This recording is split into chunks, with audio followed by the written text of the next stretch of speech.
চুল কাটার হারাম পদ্ধতি কি আর সুন্নত পদ্ধতি কি? মেয়েরা কবরস্থানে যাওয়া জায়েজ কিনা? বাথরুমে বিসমিল্লাহ বলে অজু করা যাবে কিনা? পরীক্ষায় নকল করা কি গুনাহের কাজ? এতে কি গুনাহ হবে? স্বামীর মৃত্যুর পর মুরব্বীরা এসে স্ত্রীর কাছে মোহরানা মাফ চেয়ে নেয়, এটা কি জায়েজ? কিস্তি দেওয়ার শর্তে সমিতি বা ব্যাংক থেকে লোন নেওয়া জায়েজ কিনা? আসসালামু আলাইকুম ওয়া রাহমাতুল্লাহি ওয়া বারাকাতুহু। প্রিয় দর্শক, মনোযোগ সহকারে ভিডিওটি শেষ পর্যন্ত দেখবেন, অন্যথায় কোনো মাসআলায় ভুল বোঝার সম্ভাবনা থাকে। আর সরাসরি কোনো প্রশ্ন করতে বা লিখিত কোনো সমাধান নিতে স্ক্রিনে দেওয়া নম্বরে ফতোয়া বিভাগে ইমো অথবা হোয়াটসঅ্যাপে যোগাযোগ করবেন। তো আমরা মূল আলোচনায় চলে যাব। প্রশ্ন ছিল, কিস্তি দেওয়ার শর্তে সমিতি বা ব্যাংক থেকে লোন নেওয়া যাবে কিনা? দেখুন, কিস্তি দেওয়ার শর্তে সমিতি অথবা ব্যাংক থেকে লোন নেওয়ার বিধান বৈধ হবে কি হবে না, এটা নির্ভর করে আপনার লোন নেওয়ার ধরনের উপর বা কিস্তির ধরনের উপর।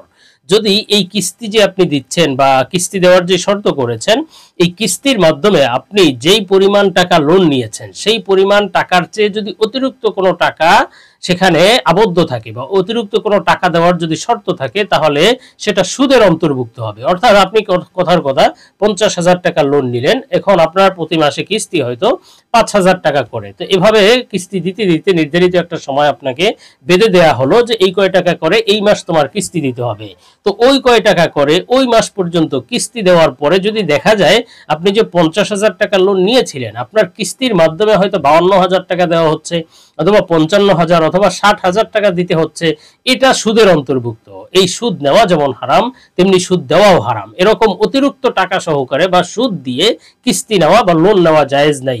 এটা দেওয়া যেমন জায়েজ নাই, নেওয়াও জায়েজ নেই। সুতরাং অতিরিক্ত টাকা সহকারে বা সুদের ভিত্তিতে কিস্তি দিয়ে কিস্তির মাধ্যমে লোন নেওয়া, ব্যাংক থেকে হোক আর সমিতি থেকে হোক, এটা সম্পূর্ণরূপে হারাম গুনাহের কাজ। হ্যাঁ, আপনি যদি এভাবে নেন যে অতিরিক্ত কোনো টাকা দিতে হবে না, আপনি যেই টাকা লোন নিয়েছেন ওই টাকাটাই কিস্তির মাধ্যমে আস্তে আস্তে করে আপনি দিয়ে দিবেন। যদিও এই রকম কিস্তি দেওয়া অথবা এইরকম লোন সাধারণত হয় না, হয়তো কারো কাছ থেকে ধার নিলে আস্তে আস্তে আপনি এভাবে দিয়ে দিলেন, সেটা হতে পারে। কিন্তু সমিতি অথবা ব্যাংক থেকে তো এভাবে আর অতিরিক্ত টাকা দেওয়া ছাড়া আপনার সুদ ছাড়া তো লোন দিবে না। এই জন্য আসলে সুদের এই কারবার করাই উচিত নয়। যথাসম্ভব এগুলো থেকে পরিপূর্ণ বিরত থাকতে হবে।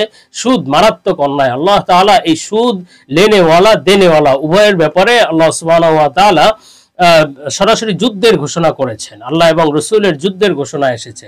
সুতরাং এই সুদ থেকে পরিপূর্ণ দূরে থাকা চাই। আমরা পরবর্তী প্রশ্নের জবাবে চলে যাই। প্রশ্ন ছিল, স্বামীর মৃত্যুর পর মুরব্বীরা এসে স্ত্রীর কাছে মোহরানা মাফ চেয়ে নেয়, এটা কি জায়েজ?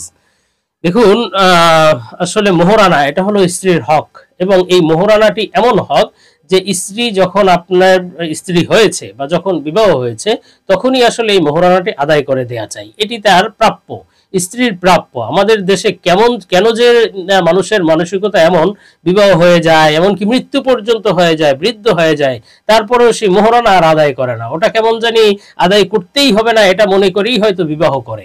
এজন্য দেখা যায় মোহরানাও বাঁধে, সেই 2 লাখ টাকা, 5 লাখ টাকা, 20 লাখ টাকা, কোটি টাকার মোহরানা বাঁধে, অথচ সে জানে যে এটা আমার দিতে হবে না। এটা সে মনে করে, এটা ভেবেই নেয় যে দিতে হবে না, অথচ মোহরানা স্ত্রীর হক, এটা দিতে হয়।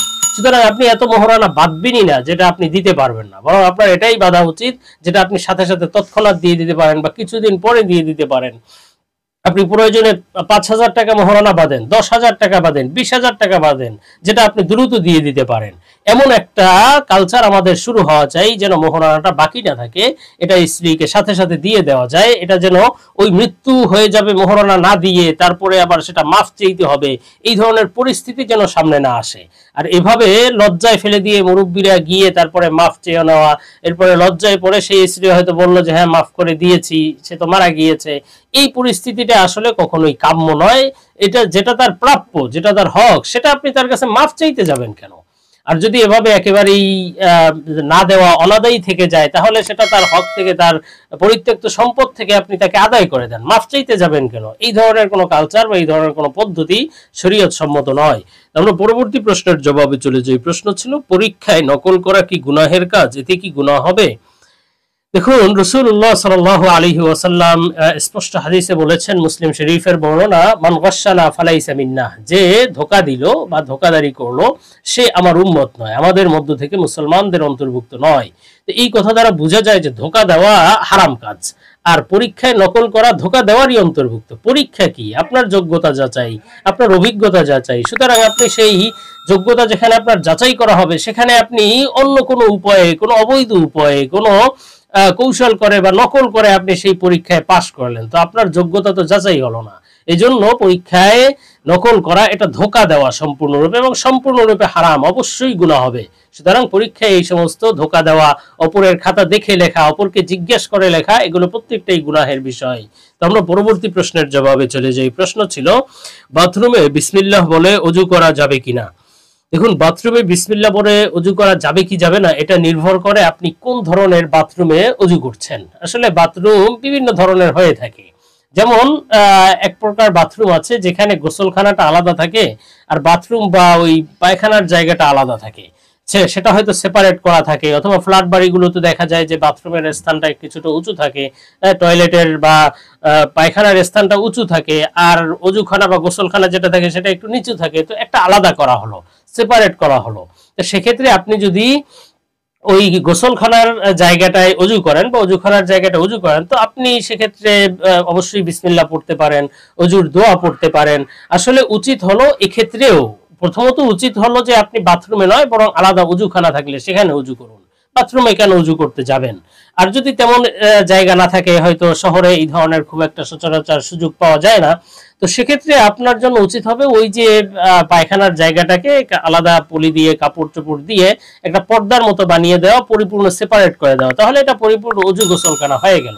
আর আপনি এখানে অজু করলেন, অজুর মাধ্যমে আপনি দোয়া পড়তে পারলেন, তো কোনো সমস্যা নাই, বিসমিল্লাহ পড়তে পারলেন। কিন্তু বাথরুমটা যদি এমন হয় যে এইখানে আলাদা কোনো সেপারেটের কোনো ব্যবস্থা নেই, সেটা হয়তো বাথরুম পরিপূর্ণই পায়খানার জায়গা, হয়তো একটা কলের বা পানির ব্যবস্থা করা আছে, সেখানে আপনি অজু করলেন, তো এই সমস্ত জায়গায় অজু করা উচিত না, যদি অন্যত্র আপনার অজু করার জায়গা থাকে। কিন্তু যদি অন্যত্র অজু করার জায়গা না থাকে, এখানে আপনার অজু করতে হয়, বাধ্য হয়, তাহলে আপনার অজু তো হয়ে যাবে অবশ্য, কিন্তু এখানে আপনি অজু করলে মুখে উচ্চারণ করে বিসমিল্লাহ পড়তে পারবেন না, এবং এখানে আপনি অজুর দোয়াও পড়তে পারবেন না, বরং মনে মনে চাইলে পড়তে পারেন।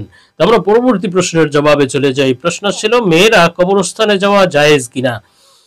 দেখুন, মেয়েদের কবরস্থানে যাওয়ার সর্বশেষ উলামায়ে কেরামের সিদ্ধান্ত বা রাসূল সাল্লাল্লাহু আলাইহি ওয়াসাল্লাম থেকেও দুই ধরনের বর্ণনা পাওয়া যায়। তবে মুহাদ্দিসিনে কেরাম সর্বশেষ যেই বর্ণনা নির্ধারিত করেছেন বা যেই বিষয়ে ফতোয়া, সেটা হলো মহিলারা কবরস্থানে যেতে পারবে বিভিন্ন শর্ত সাপেক্ষে। সেটা হলো সেখানে তারা গিয়ে খুব কান্নাকাটি করবে, চিল্লাপাল্লা করবে, এই ধরনের কোনো সম্ভাবনা না থাকতে হবে, তাহলে তারা কবরস্থানে যেতে পারবে বা কবর জিয়ারতের জন্য যেতে পারবে। তেমনি ভাবে সেখানে যাওয়ার ব্যাপারে তাদের পরিপূর্ণ পর্দা নিশ্চিত হতে হবে, ফিতনা থেকে নিরাপদ হতে হবে, এবং বাড়ি থেকে খুব বেশি দূরে হতে পারবে না। বাড়ির আঙিনায় যদি হয়, তাহলে কবরস্থানে গিয়ে এসে জিয়ারত করতে পারে, সমস্যা নেই।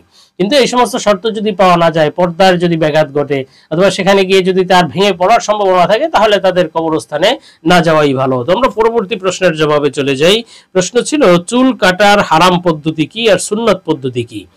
চুল কাটার হারাম পদ্ধতি হলো যে কোনো অংশকে বড় ছোট করে কাটা। যেমন বর্তমানে বিভিন্ন স্টাইল পাওয়া যায়, পিছনের দিকে একেবারে কেমন যেন কামিয়ে ফেলেছে বা ছোট ছোট করে কেটেছে, আর মাঝখানের দিকে, উপরের দিকে, সামনের দিকে বড় বড় করে রেখেছে পাখির মতো। এই ধরনের পদ্ধতি এটা সম্পূর্ণরূপে নাজায়েজ। এগুলো অমুসলিমদের কালচার থেকে এসেছে, বা এগুলো আসলে মুসলমানদের কালচার নয়, মুসলমানদের সুন্নত পদ্ধতি নয়।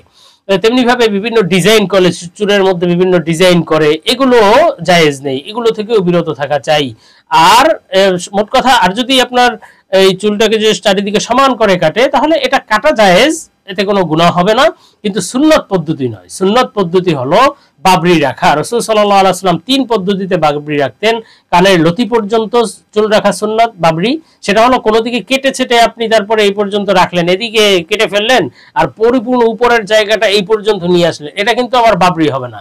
পরিপূর্ণ চুলটাকে কাটতে পারবেন না অতিরিক্ত বড় ছোট করে, বরং পরিপূর্ণ চুলটা আপনার কানের লতি পর্যন্ত আসবে, এই হলো এক তরিকা। বাবরির আরেক তরিকা হলো কানের লতি এবং ঘাড়ের, কাঁধের মাঝামাঝি অংশে, আরেক তরিকা হলো কাঁধ পর্যন্ত। এই 3 তরিকায় চুল রাখা সুন্নাত। আর যদি আপনি মাথা কামিয়ে ফেলেন সেটা মুস্তাহাব বলা হয়েছে। তো এই পদ্ধতিগুলো অনুসরণ করা চাই।